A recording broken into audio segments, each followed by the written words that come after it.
Welcome back, guys. So we are going to be joined by the lovely boys from A1. We've got Mark and Paul joining us via the Zoom. How are you, Mark and Paul? Hello. Hello, mate. You all right? Yeah, good.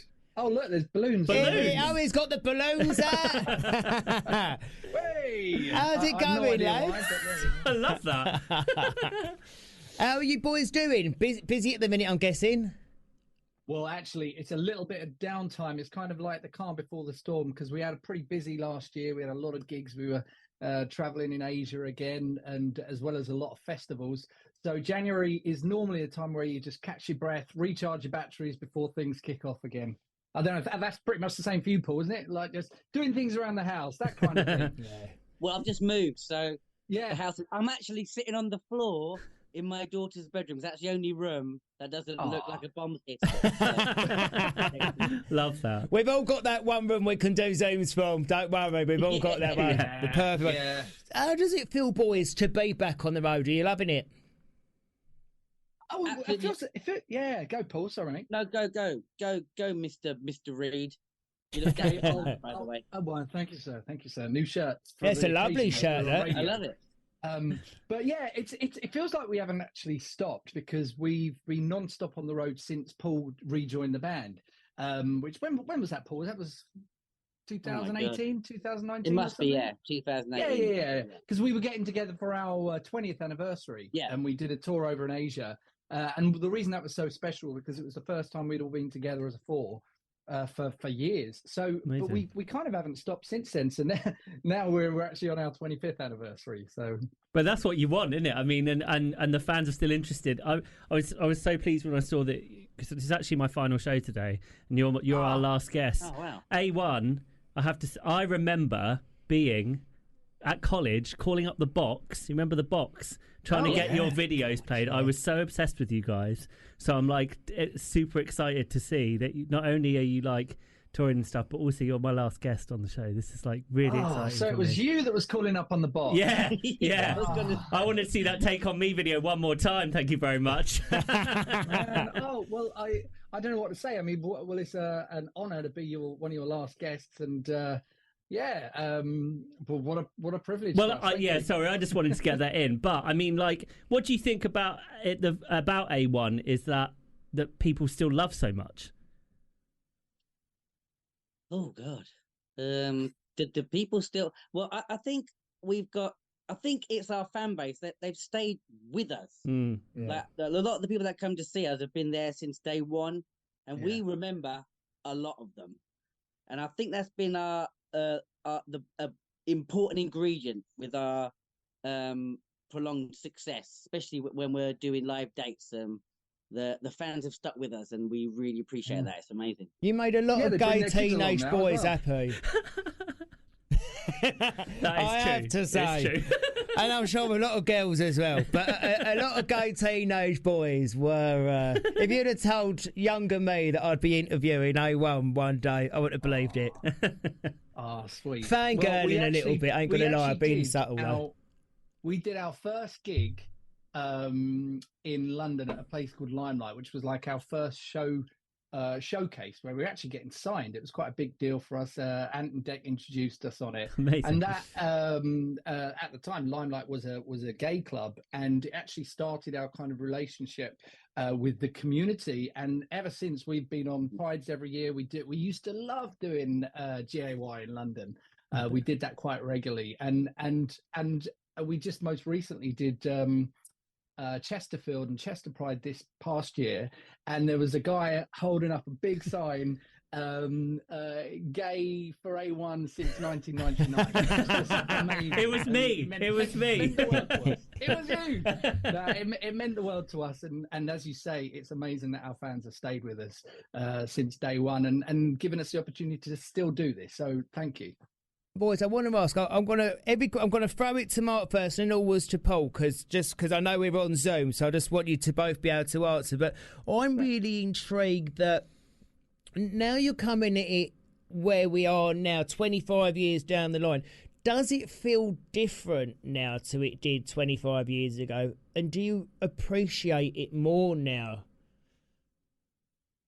Yeah, I suppose it does feel different because we don't have that pressure of, oh, we got to get next number one. Oh, we got to, do an album, that kind of thing, which bands have when they're signed to a major label, because you got that machine working behind you, and there's always a lot of pressure. As far as they're concerned, even though we were a very successful band for Sony, they do still look at you as a business, as numbers. So there's no time to take care of your well-being and things like that. And that's not a reflection on Sony in any way. I think the industry has certainly improved with a lot more focus on mental awareness, obviously. But back in the day, it was just, rinse and repeat. And we worked our nuts off until we were pretty much worked into the ground after 5 years. So now the biggest difference is now that we can just appreciate it. And I'll pass over to Paul, because Paul said this great thing to me once. He said, now we're just like, it's just like old mates getting back together and having a good time. That's mostly why we're doing this now, because we enjoy what we do and we enjoy each other's company. I spoke too much. Over to you, Paul.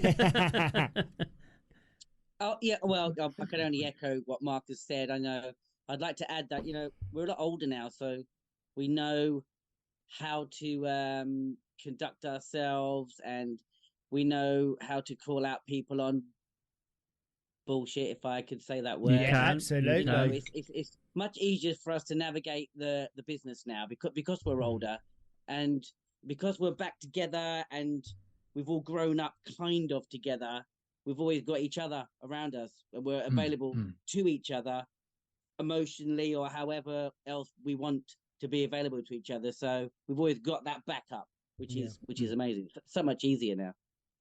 And like you say, I'm guessing because we've come a long way, even the last 5 years, I'd say, but especially the last 25. Mental health, no one was talking about that 25 years ago. So when it comes to, if one of you boys, or just a pop group in general, had a down day or was going through something, I guess there was no resources there to help a member of a boy or a girl band with mental health, or if someone was feeling depressed or had anxiety, because just no one knew that terminology. Whereas now we've come a long way. We've got a long way to go, but I guess we're in a much better situation. If you're struggling or having a wobble, there's people to talk to.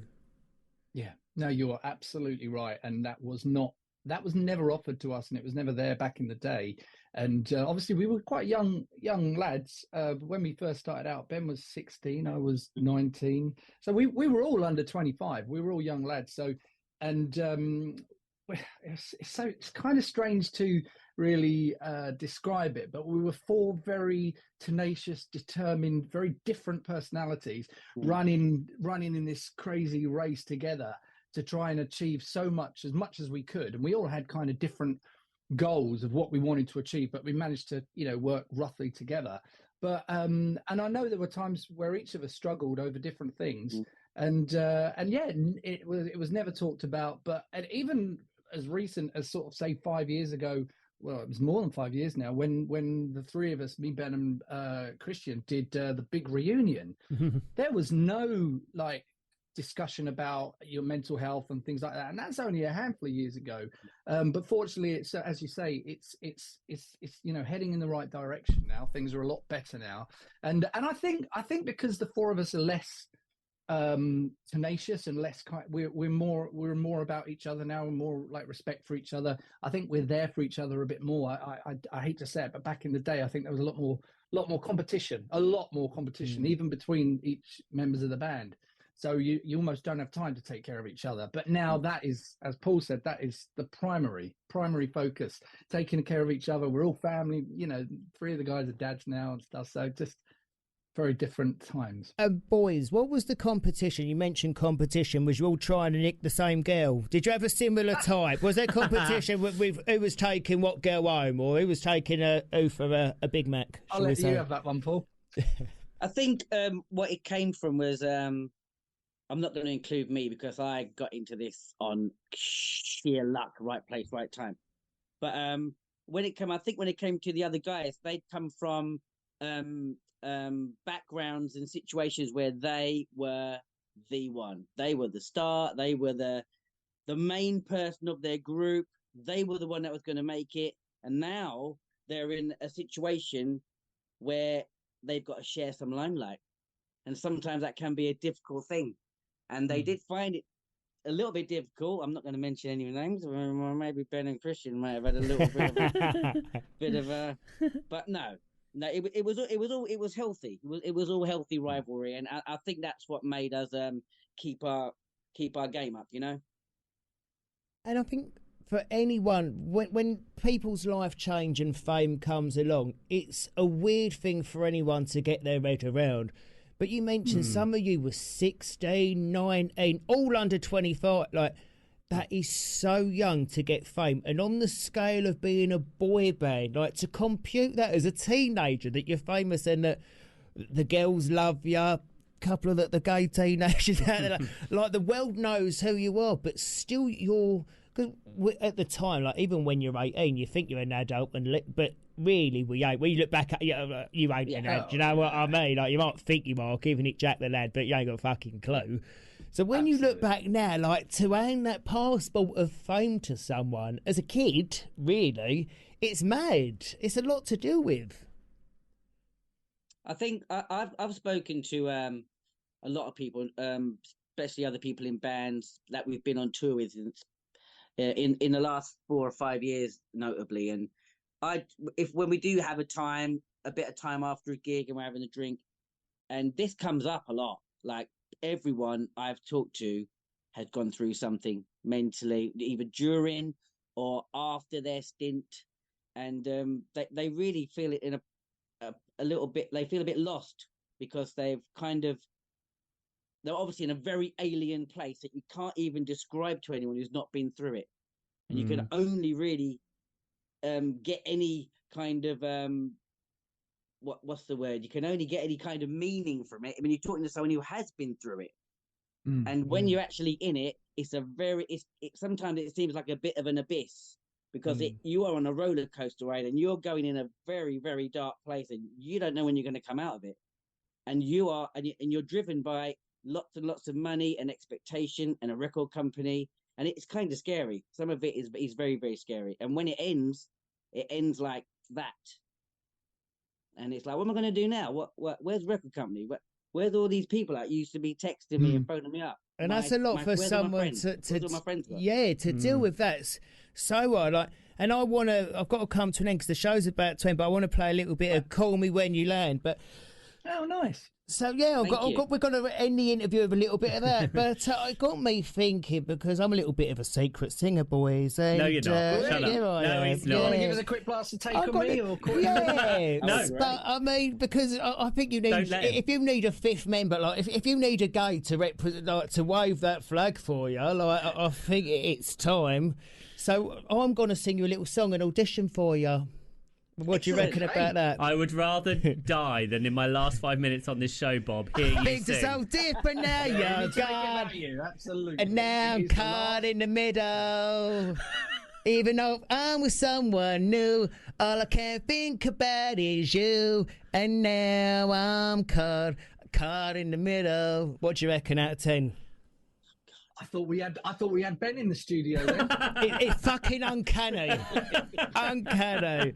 Nah, boys. Just need a little tweak. I mean, I've got an unusual range, but boys, honestly, lovely to have you on. And I just want to play a little bit of "Call Me When You Land." Thank you for joining us, lads. Come back anytime. Thanks, guys. Pleasure. Bye. All the best. Bye. What if my words don't reach you right? What if you're never with inside? What if you lie alone at night without a prayer to